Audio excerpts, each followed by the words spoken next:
Welcome back to AM Joy. It's no secret that Donald Trump loves Fox News. So it was no surprise when an internal FDA email circulated on Twitter explained to employees that the administration had ordered that all televisions be switched from CNN to Fox.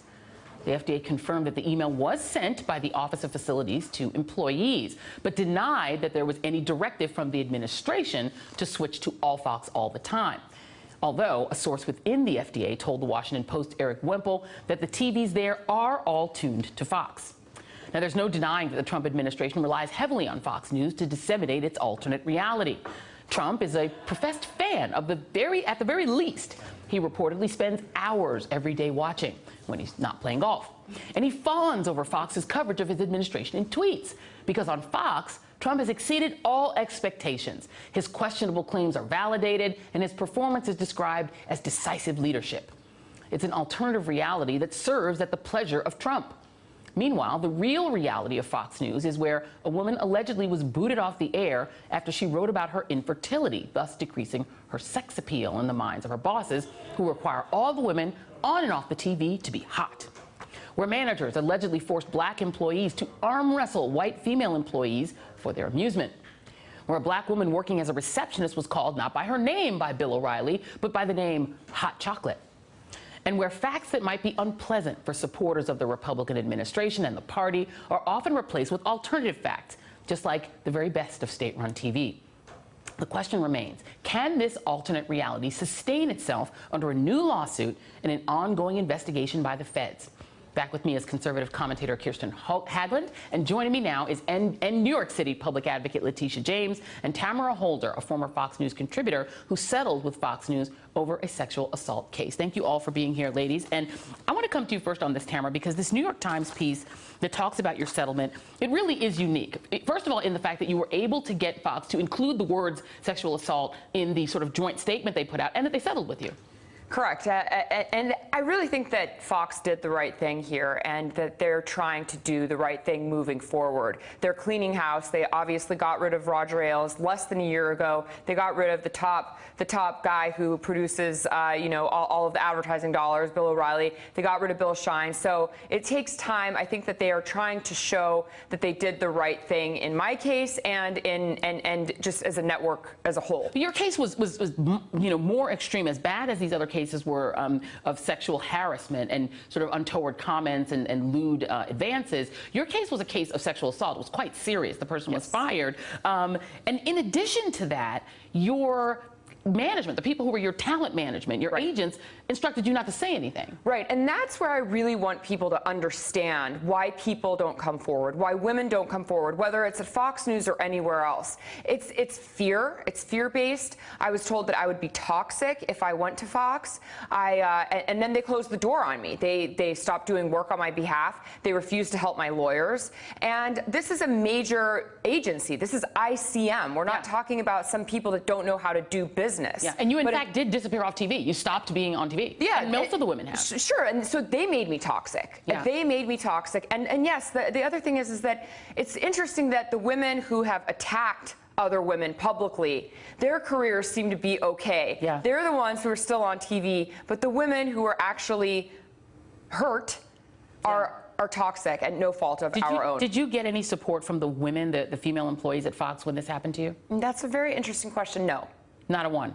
No. Either on the air people or off the air people? I got support from one of my friends, who's Jamu Green, who is also mentioned in an article, and she's a friend of mine. Yeah. But other than that, and she knew what was going on, but other than that, no, nothing. Yeah. The men, I did hear from some of the men. Interestingly enough, that is sort of the bigger picture, bigger than just Fox and sort of the false things they say on TV and the way they make all the women have giant hair and look, fabulous. Of course, we're on TV, right? You have to look great, and we all get glam squatted. But, the sort of creation of a world in which it's sort of a playground for men, particularly for white, older men, who can have this sort of bevy of young, hot women around them. They can say whatever they want to them, treat them any way they want, where the black people are marginalized and can't do anything about about it, it is creating this sort of right-wing proto-universe that women can't, even support each other inside of. Right, and it really is disheartening and heartbreaking, I think, to have seen all of this, because I think there were a lot of people at Fox, too, that didn't necessarily know that this was going on. Some who did, who kept quiet, who should not have.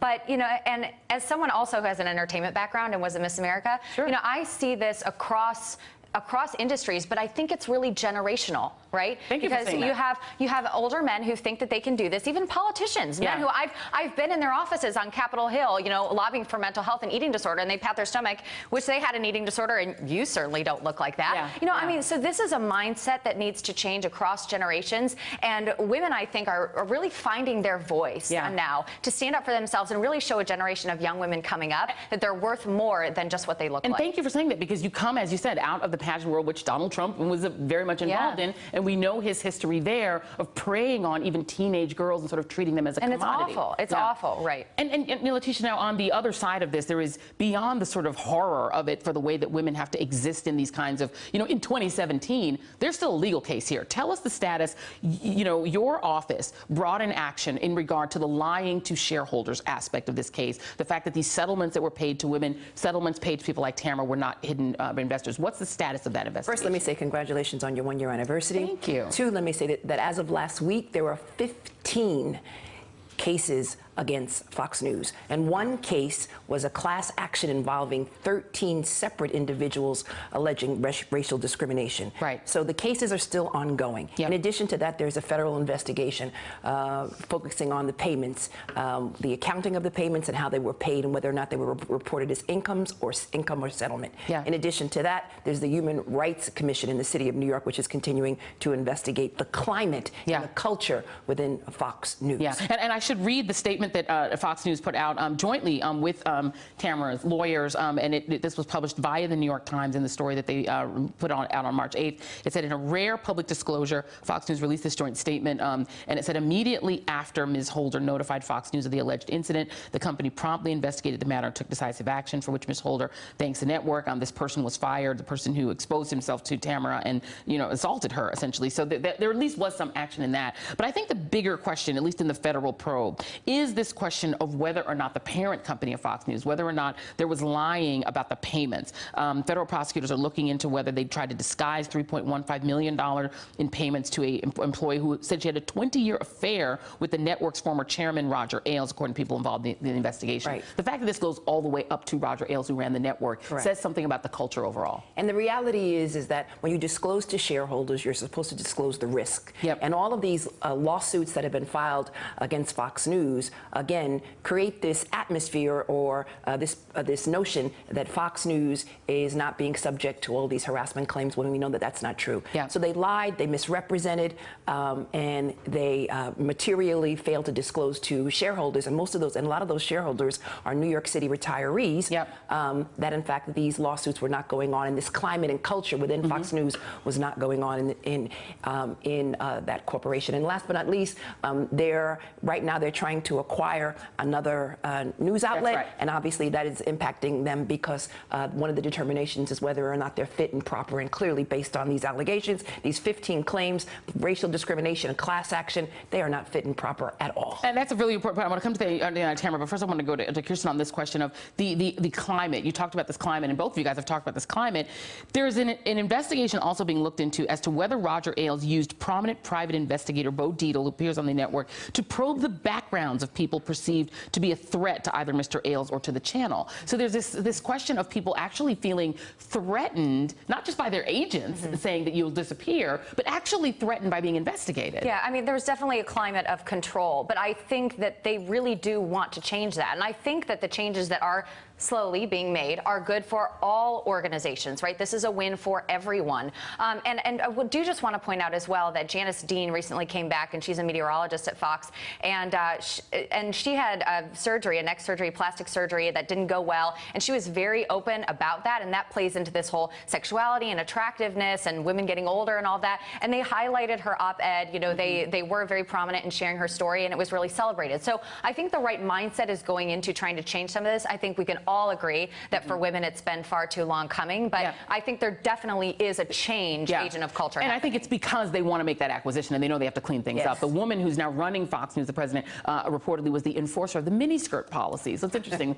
that she got her job. But I want you to, Tamara, if you could give some advice to women who find themselves in a workplace where they feel uncomfortable, where they're afraid. I mean, you were quite brave to come forward, especially without any support. You know, in this business where your agents can determine whether you work again and where you could just vanish off TV and that's a part of your livelihood gone, do you think that women should still take that risk? Absolutely. It's scary. I can tell you that I spent almost a year and a half in my closet crying with PTSD and depression because I was so afraid that the people who I thought were going to support me and they had my best interests at heart with regard to a career. I thought they had a vested interest in my career, right? They get me a job somewhere else. They get paid. Tell me to shut up. Yeah. It's a horrendous experience and place to be. However, whenever you go through anything in life, you come out stronger. And I hope that women out there listening, and men too, understand that, number one, women don't report for many, many reasons. My mom was dying at the time. I was told not to. I'm a criminal defense attorney. Right. And I still was afraid to go to the police. Yeah. So I understand the fear. And on top of that, lawyers didn't take my case because they said I wasn't Gretchen Carlson or not Megyn a big Kelly. enough star for them. I wasn't a big enough star, and the person who assaulted me was not Roger Ailes or Bill O'Reilly. Wow. So I understand where it comes from, where the fear of I'm not big enough, I'm not good enough, and what's going to happen to me. Is my husband going to believe me? Are my friends going to believe me? Are the investigators going to believe me? But I just want women to know that if I can do it, they can do it too. Yeah, absolutely. And I think it's also a message to the women who are these sort of big enough stars that, you know, it would be nice if they supported other women in this situation, because sometimes the person with the power is the person that can help the women that are, you know, coming in behind her to succeed. But you know what? You're a very brave woman for doing this, and you are a criminal defense lawyer with an incredible history. You should be on TV. I want to invite you back on, not just to talk about this, but to, you know, do your legal analyst thing with us too. All right, I have a lot of opinions. Trust me. Absolutely. Okay. Fox News, I have 7 years of opinions. We will reassemble this group of strong women on this very panel again because they are some of our favorites: Kirsten Haglund, Letitia James, and Tamara Holder. My Power Women panel. Thank you guys, and you guys will all be back. And coming up, the resistance fights back against Donald Trump's draconian immigration policies. That's next. AM Joy kicking cable news butt every weekend morning and taking names. Happy 1 year anniversary. A year in this business is a long time, but it's the first of many, many, many more to come. Hey there, I'm Chris Hayes from MSNBC. Thanks for watching MSNBC on YouTube. If you want to keep up to date with the videos we're putting out, you can click subscribe just below me or click over on this list to see lots of other great videos.